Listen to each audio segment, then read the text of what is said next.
Okay, this is her first standing ovation. Cherish it. Please go over there. Bow. Where? You need to bow. I need to bow. She needs to bow for her standing ovation.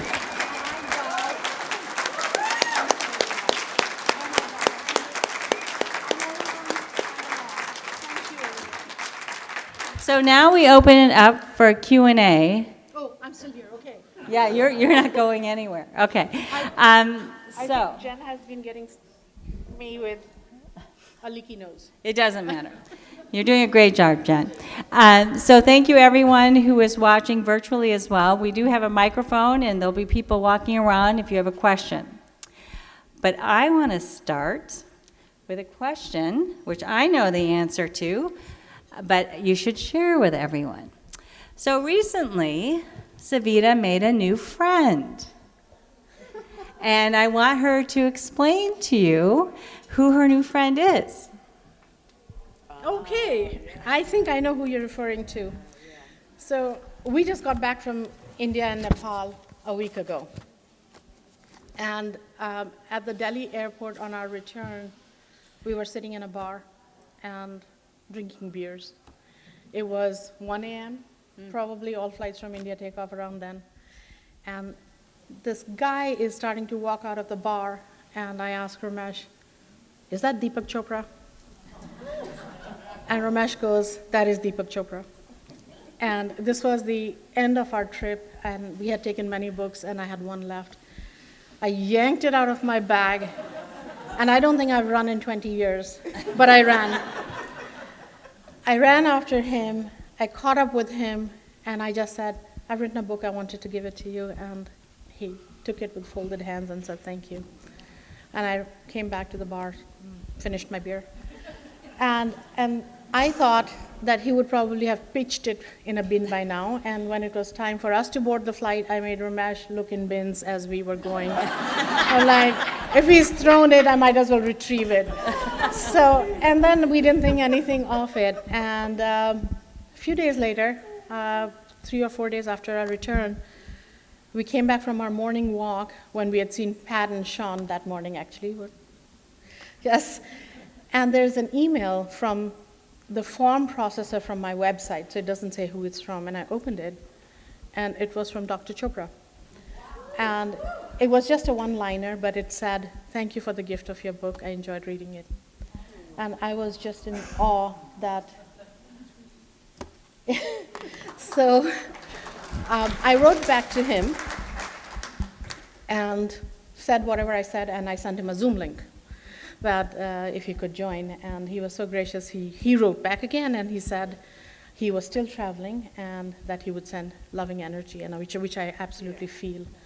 And I thanked him again, and then he responded with another short response. But I have had 3 exchanges with Dr. Deepak Chopra. So I think that's the story. And that's just the beginning, right? Okay, let's have questions. Who would like to be the first person to ask a question? You can raise your hand right over here. Pario, do you want to go here? To Leah? Hi, I have a question. When you talk about your journey, I'm like, oh, should I have done more for my mom?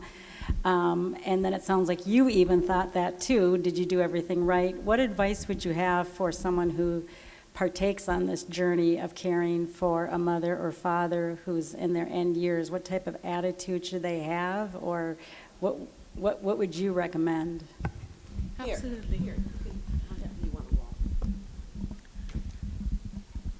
Thanks for the question, Leah.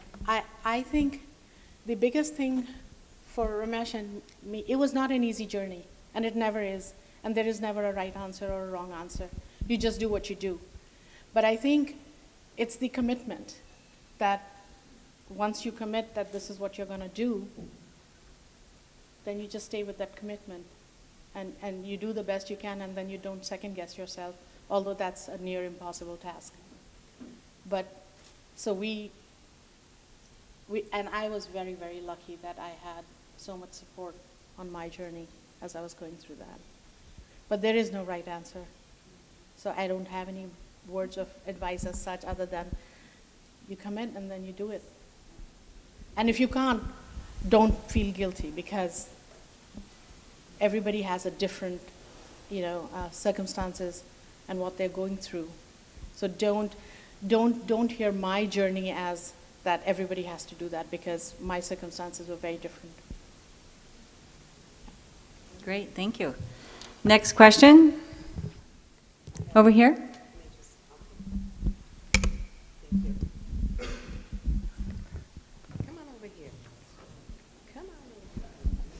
Hello. Hi, Sam, big fan.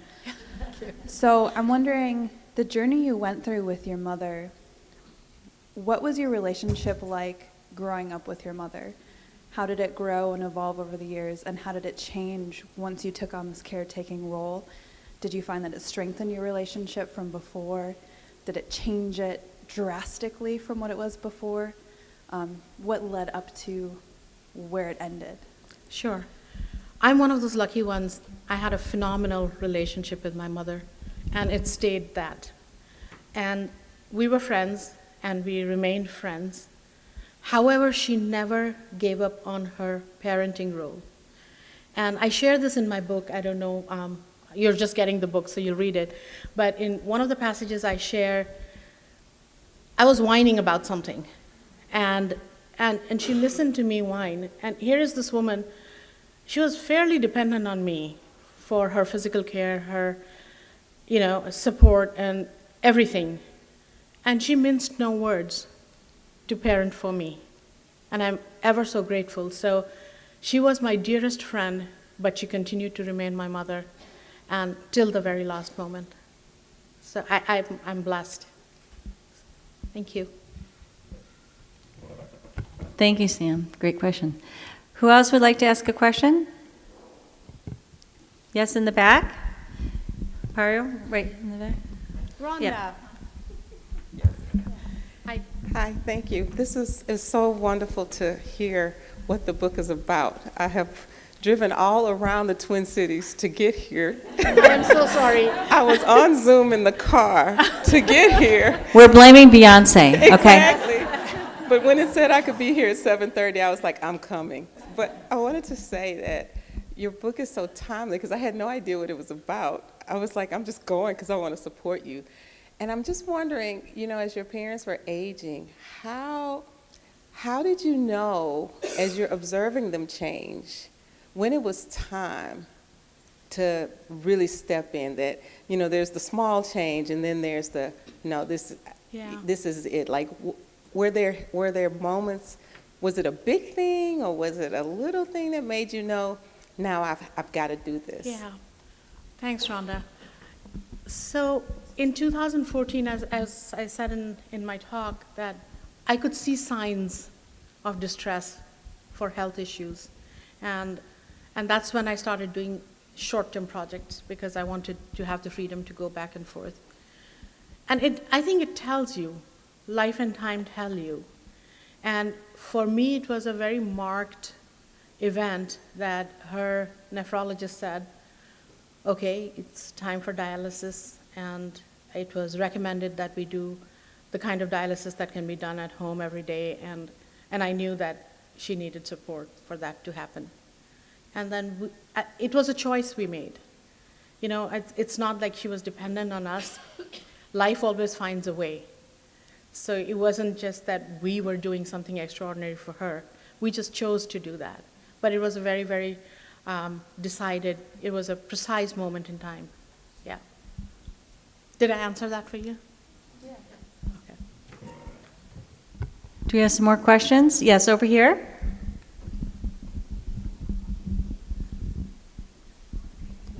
Hello, my name is Rashne Jahangir. Hi. Like you, I'm a child of Bombay. Okay, great. And one of the things you wrote about is how India is both exasperating and endearing. Yes. And I wonder if you could comment on that in the context of caregiving for somebody who had to return from a role of being an immigrant or an expatriate. No, definitely. Thank you for that Thank question, because it's exasperating, because everything is exasperating. I mean, a trip to the bank is a day-long event. Learning the healthcare system there, people not standing in queues or lines. I had this thing where I was in a grocery store line with my groceries lined up, and this guy puts his loaf of bread in front of my stuff. And I'm like, I just looked at him and he said, I just have one loaf. And I actually did ask him, I said, that's fine, but what made you think that it was okay for you to do that? He didn't answer my question, but he took his loaf of bread and cut in the next line. So so it is exasperating in that. And it is so endearing because my infrastructure comprised of the fruit vendor, the vegetable vendor, the rickshaw guys, and over the 5 years, they were my team. The fruit vendor would not let anybody touch the fruit he had isolated for Mom because he knew that we needed fruits whose integrity was intact because she was so susceptible to infections. And so that's the endearing part. And there was like one time I forgot my money. And the guy says to me that, here, you pay for it tomorrow. I said, no, but I also need to buy other things. So he reaches in his drawer and gives me more money. Like, okay, you take this and now you return it tomorrow. So that's the endearing part. And India is exasperating, but it's also so endearing. And I cherish all those memories and those relationships. Thank you. Another question in the back?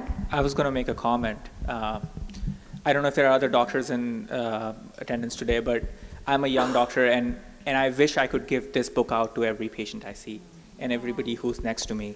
Caregiver experiences are talked about less than anything else in medicine, but we see it every day in every patient that we see. So I genuinely wish that there was an opportunity for everybody who comes through the doors of a hospital or an office gets a chance to read your book. I think it should be mandatory almost. Thank you, Manik. I saw there was another question right here. Cure. Hi, I'm Kirsten, a top fan of Savita since 1991. My question is, reflecting now on the journey that you went through, what would you tell those of us who are in a supportive role to someone playing the main caregiver role as you did? I contemplate my future and I see myself as the distant supportive sibling versus the on-site sibling as a potential, and it breaks my heart, but I'd like to know what your thoughts would be on what you would tell me to do to be helpful to my sister. Oh, absolutely. I think to not second guess their decisions because you're not there, I think is a very big thing, and I'm very grateful to my brother because he was there whenever he could, he did whatever he could, but he gifted me that we are two children of the same mother, and I made the decisions because I was on the ground, and that was a very, very big gift to me for him to not say, hey, this is my mom too, why are you doing it this way? Yeah. And for me, that was just priceless, and I value that so much. And anything else, relief, short-term relief, or conversations, allowing them to vent, and I think that's very valuable. Well, we have a question online, and we'll get back to you in a minute, okay? Mm-hmm. And this is from Isla Capel. Oh, yeah. Okay. The formidable force. Formidable force. Yes. How can we support your wildest dreams to become even more wild? Then there's a couple of questions here. Best way. This person wants the best way to support you. And how has your journey as a caregiver imprinted your thoughts on our mortality? Let me answer the second question first. Okay. I think it has been a very liberating experience because when I started taking care of my mom in 2016, she and I we talked a lot, and she was afraid of dying. And I saw that transition in her to about a week, 10 days before she passed away, where she was so tired and fatigued with the fight, but she was ready. And it was very liberating to see that it's okay. You know, these journeys come to an end, and that acceptance. So in that sense, yeah, I find that this journey has liberated me from, I'm sure I'll be scared to die, I'm not saying I won't be, but there is freedom in how I relate to my mortality. And Isla, what did you ask me about wild dreams? Wildest dream. Okay, let's go to meet in Portland as we were supposed to, and we'll dream up more dreams. Sounds good. I love it. Beth, you had a question. Hello, my name is Beth Brown. I'm a friend of Tammy's. She's told me so much about you. I'm so happy I was able to make it here tonight. I would like to kind of focus maybe on some like positive, joyful, my questions associated with that. We all live with our parents day in, day out as children, and we see through children's eyes. Yeah. And you had the unique opportunity to live with your mother as an adult. Right. And over those 5 years, could you share with us one or two things that you didn't quite ever see from your mother that you saw only through your adult eyes? Yeah. Actually, I have a very interesting anecdote for you. So I write about this in my book, that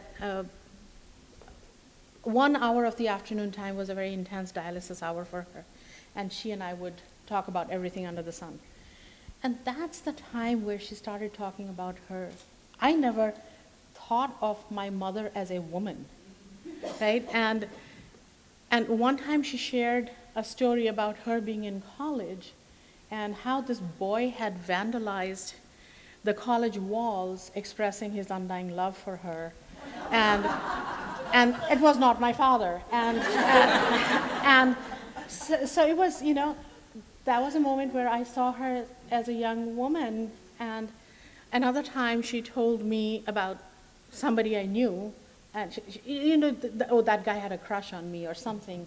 And those conversations were so precious that I actually saw her not just as my mother, a friend, a woman. And we really did talk about everything under the sun, including our relationships, how they've been, and we shared like besties. It was really, really wonderful. Well, I think we have time for just probably one more question before Savita goes back and signs some more books, and then everyone can continue to enjoy the evening. So who would like to ask the last question? Here we go. Hi, Savita. Hi, Katie. New friend. You mentioned that writing was essential during that period of time, that it was a way of coping, it was a way of making sense of things.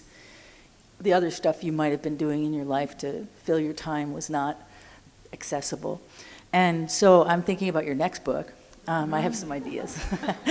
But just wondering, is it, and I hear this from musicians sometimes, where they really write their best work when they're struggling the most.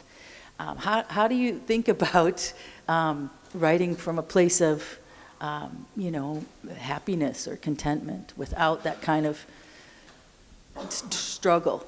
Yeah. Hi, Katie. I just want to say, Katie works at Life Spark, and I'm a volunteer. I'm a new volunteer, and I hospice caregiving, and I just love having you in my life now. So, yeah, you're absolutely right. I, in fact, have passages that I did not include. I've only, this book is about a fifth of what I wrote.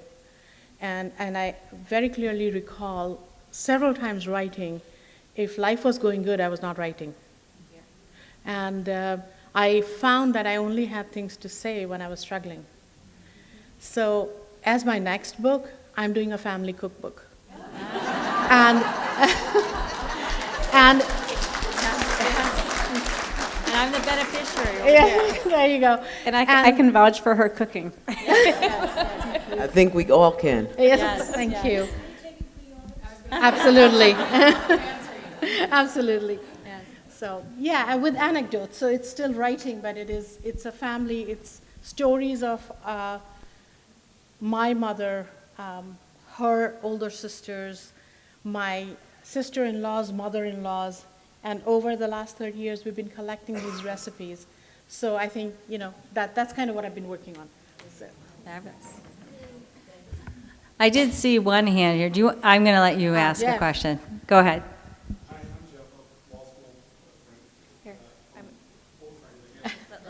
Let me reach through. Here you go. I was going to say I look around and some of us are getting older, but I'm not going to speak for the rest of y'all. I don't think I'm going to make it to 120, so there's more years behind me than are in front of me. And so I have 2 children, you know them. I'm wondering, any advice to those of us who are going to be in your mother's position in a number of years to make it easier on our children and our caregivers? Yeah, and Jeff is a law school buddy, and Jeff and Florence, they had a winery in Paso Robles and made amazing wine. Are you still making wine? So, Ramesh and I talk about that a lot, and particularly because we don't have natural heirs, right? We have a lot of kids we love and adore, but we don't have, like children. And I think one thing that would probably make their lives easier is very clear instructions. So there is no guilt and there is no confusion, whether it's, and end of life is really hard to talk about. So just to say precisely what you want, sit them down. It's not going to be easy for them to hear that, because till your parents actually become vulnerable, you think they are the biggest giants and rocks around, and they don't need anything, and no support, no help. So I think clear instructions are a very, very, very good thing. And also purging. I think we're at that point where Ramesh and I started talking about, we've accumulated so much, and I think it's time to help them out by leaving little junk. Great. I don't think, do we have any more virtual questions? We probably have a lot, but. Okay, good. And so you are all family members and friends, so you can ask Savita on your own. So thank you, everyone. One more round of applause for this amazing woman.